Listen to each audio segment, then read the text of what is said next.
Welcome back to Star Sports. अभी हम बात करेंगे बांग्लादेश की बैटिंग के अंदर, जिस तरह उन्होंने आउटस्टैंडिंग बैटिंग की। मुशफिकुर रहीम 191 रन और उसके साथ साथ मेहदी हसन मिराज ने 77 रन किए हैं।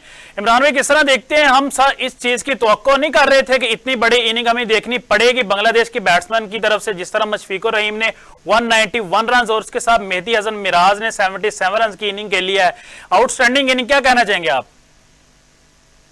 देखिए यार, जिस तरह से मुशफिकुर रहीम की 191 रन की इनिंग और फिर जो 77 रन की इनिंग खेली मेहदी हसन ने, मुझे इन दोनों की इनिंग ऐसी लगी कि दोनों ही चले। एक इनिंग का तो हम रिजवान की बात कर लेते हैं कि उसका अल्टरनेटिव हम उसको काउंट कर लेते हैं। वो के मुशफिकुर जो है ना, वो तकरीबन 341 बॉलें खेली थी और रिजवान ने खेली थी आई थिंक 348 बॉलें, लेकिन रन जो है वो रिजवान के कम है और उसके ज्यादा है। बाकी मुझे लगता है कि इन दो इनिंग्स पूरे मैच का पांसा पलटा है। एक वक्त ऐसा था कि ड्रॉ की तो हम ना मैं सोच रहा हूँ ना आप सोच रहे होंगे, और शायद पाकिस्तान के 2% लोग ये सोच रहे होंगे शायद ये मैच ड्रॉ की तरफ जाएगा। हम यही सोच रहे थे कि ये मैच पाकिस्तान आसानी से जीत लेगा और बांग्लादेश की टीम 200, 250, 300 में शायद आउट हो जाएगी।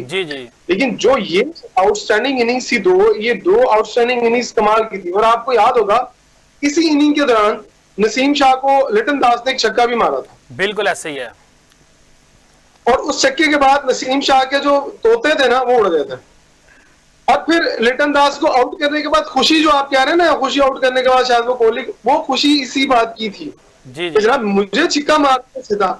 तो ये इनिंग जो थी ना, मैं 3-4 इनिंग जो 250 हुए हैं और 350 और 100 हुआ, ये 200 अगर हो जाता तो शायद मुझे लगता है कि बांग्लादेश एक और रिकॉर्ड बना देता पाकिस्तान के अंदर, कि पाकिस्तान में किसी और बंदे ने भी 200 कर दिया आके बांग्लादेश की तरफ से। इमरान भाई, कल अजहर महमूद साहब ने प्रेस कॉन्फ्रेंस करते हुए ये भी कहा है कि सारा कुछ राइट साइड पे जा रहा है। हमें तो नजर नहीं आ रहा वो किस नजर से देखते हैं कि टेस्ट मैच का तीसरा दिन हो चुका है और राइट साइड पे सब कुछ जा रहा है। आपको लग रहा है कि ये टेस्ट मैच राइट साइड पे जा रहा है? अच्छा, वो ना कल वाली सिचुएशन के हिसाब से तो कुछ और सोच रहे थे। उन्होंने कहा कि चले जो भी रन बन गए, लेकिन शायद सुबह आते ही हम लोग जो है वो बांग्लादेश की टीम को पहले सेशन में आउट कर देंगे। और फिर जब पहला सेशन शुरू हुआ और फिर लोगों को ये इंतजार था कि शायद पाकिस्तान को 50 रन की लीड, ये जो मैं माइंडसेट बता रहा हूँ कोचिज का, तो 50-60 रन की लीड का 100 रन की लीड मिल जाएगी तो फिर हम थोड़ा तेज खेलेंगे और तेज खेलने के बाद हम 200 रन रहे, 200-250 रन करके तो लंच के बाद उन्हें कहेंगे यार खेले और चांस ले। लेकिन पाकिस्तान की टीम इतनी दिलेर नहीं है, ना इतना हौसला है पाकिस्तान का। अजहर महमूद साहब राइट डायरेक्शन में क्या कह रहे थे कि उनकी तरफ से राइट डायरेक्शन ही चल रही है, उनकी जॉब भी पक्की है और उनको जितने पैसे मिल रहे हैं वो भी बहुत अच्छे हैं और वो जो चाह रहे हैं वो हो रहा है, क्योंकि उनका अपना ग्रुप है ना। आपने पहली प्रेस कॉन्फ्रेंस जब मोहसिन नकवी साहब उनके साथ बैठे हुए थे तो फिर उन्होंने एक कोचिंग पैनल जो अनाउंस किया था, तो उसके अंदर उन्होंने बड़ा शुक्रिया अदा किया था मोहसिन नकवी साहब का कि मैं इनका शुक्रिया अदा करता हूँ, उन्होंने मुझे मौका दिया। और यही वर्डिंग वकार यूनुस साहब की थी कि मुझे मोहसिन नकवी साहब ने मौका दिया और मुझ पर एतमाद का इज़हार किया, मैं बहुत खुश हूँ। भाई आप सब तो खुश हैं, हमारा क्या बनेगा, हमारी कौम का क्या बनेगा? वो तो साइकिन क्रिकेट है, वो कब खुश होंगे? वो मुझे लगता है अभी इतनी जल्दी खुश होते हुए दिखाई नहीं दे रहे। और जो राइट डायरेक्शन कह रहे हैं तो फिर मेरा मतलब है राइट ही जा रहा है और वो राइट इतनी दूर जा रहा है कि जो हमारा मिडल और सेंटर है वो वहीं खड़ा है। भाई हमें राइट डायरेक्शन में नहीं जाना, हमें सीधी डायरेक्शन में जाना है। ये अगर मैं वहां सवाल करता ना तो मैं फिर उन्हें पूछता कि सर राइट डायरेक्शन बताएं, उसका मतलब क्या होता है? हमें चाहिए स्ट्रेट डायरेक्शन, जो हमारा टारगेट है। अगर आप टारगेट की तरफ जाते हो तो आप सीधे जाते हैं, जब आप टारगेट से हट जाते हैं तो फिर आप उल्टा और सीधा रास्ता इख्तियार करते हो और वो फिर यूं जाते हैं। तो मेरा ख्याल है कि शायद उनको काउंसलिंग की जरूरत है या फिर वो ओवर कॉन्फिडेंट है। मुझे तो यही लगता है कि वो बहुत ज्यादा ओवर कॉन्फिडेंट है। उन्हें ये गारंटी दे दी गई है कि तानू नौकरी तो किसी ने नहीं कटना, टीम हारे या जितने ही हो। तो इसलिए उनकी तरफ से ये राइट डायरेक्शन मुझे तो यही समझ में आती है। बाकी लोगों को क्या समझ में आती है ये मुझे समझ में नहीं आता। अच्छा इमरान भी, अगर ये मैच टेस्ट जो ड्रॉ हो जाता है तो क्या पाकिस्तान इसी कॉम्बिनेशन के जहां सेकंड टेस्ट में जाएगा या कुछ चेंजिंग नजर आएगी? इब्रार अहमद को इंक्लूड किया जाएगा या नहीं? देखिए वो पहले कह चुके थे कि एक टेस्ट मैच के लिए हमने एक टेस्ट मैच के लिए उन्हें निकाला है और एक टेस्ट मैच के लिए तो उन्होंने उनको निकाला। आपको पता है उन्होंने शाहीन के मैच में क्या किया? बांग्लादेश एक के खिलाफ उन्होंने 4 आउट कर दिए 102 रन। बिल्कुल ऐसे ही है। राइट। अगर अब इनको ये सोचना चाहिए, थोड़ी सी शर्म आनी चाहिए कि जिस बंदे को आपने टीम से निकाला था वो वहां पर 4 आउट कर गया, जी और जी। यहाँ पर आपका स्पिनर जो वो आउट नहीं कर रहा, जिसको आपने एज ए बैटर और स्पिनर खिलाया था सलमान अली यादव को, इमरान तो भाई उस बेचारे का भी कसूर। 41 रन किए सलमान अली आगा ने और एक आउट भी नहीं किया, सबसे ज्यादा ओवर किए पाकिस्तान की बॉलिंग में।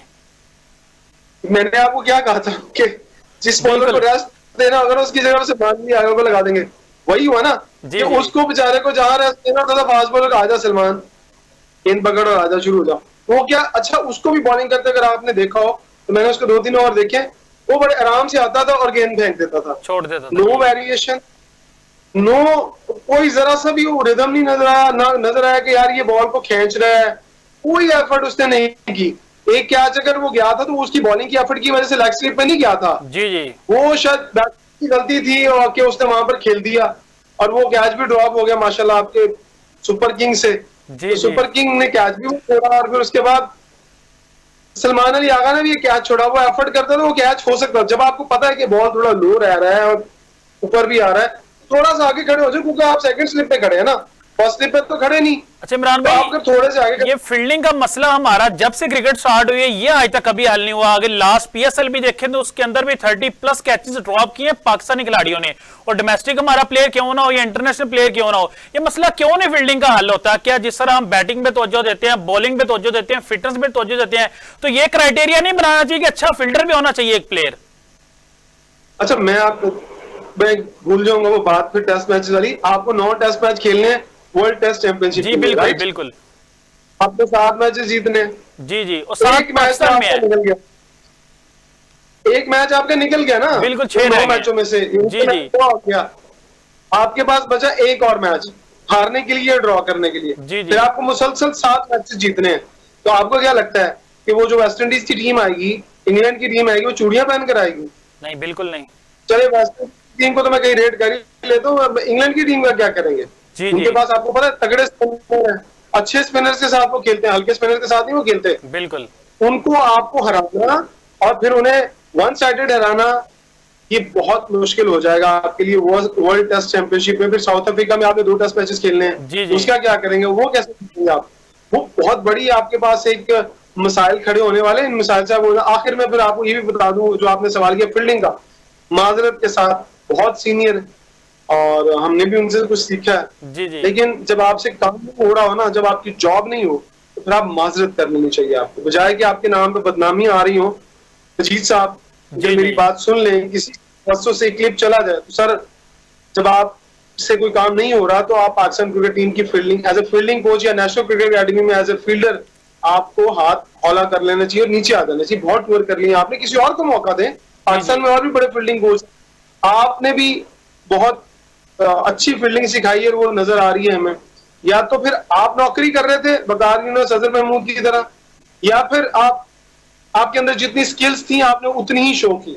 जी आपके जी। अंदर स्किल नहीं थी तो बता रहे यार मेरे अंदर इतनी स्किल है। मैं जब आप, और फिर दूसरी बात आपको लिए एक और बात बताता हूँ, ये जो फील्डिंग वाला शोप है ना, ये कोचेस से ज्यादा प्लेयर की अपनी एक मोटिवेशन होती है और प्लेयर के बिल्कुल। अंदर एक जज्बा होता है, वो कितना पैशनेट होकर फील्डिंग करता है, उसको कितनी फिक्र है कि जब उसके पास बॉल आए, और कितनी प्रैक्टिस करता है उसके लिए। हम जब क्रिकेट खेलते थे तो हमारी कोशिश होती थी कि जो एडवांस क्रिकेट फील्डिंग के, हालांकि मैं फास्ट बॉलर था, लेकिन मेरी कोशिश होती थी कि मैं फील्डिंग के एडवांस जो तरीके हैं, स्लाइड करना, जी जी। डाइव करना, ऊंचे कैच करना, शॉर्ट कैचेस करना, ये हम खुद सीखते थे, कोई नहीं करवाता। तो हम वॉल के साथ, दीवार के साथ खड़े होके खुद ये प्रैक्टिस करते थे। हालांकि हमारे ये काम नहीं थे, हमने तो वो थर्ड मैन फाइनल लेग पे खड़े होना होता था, जी लेकिन जी। फिर भी हम कोशिश करते थे।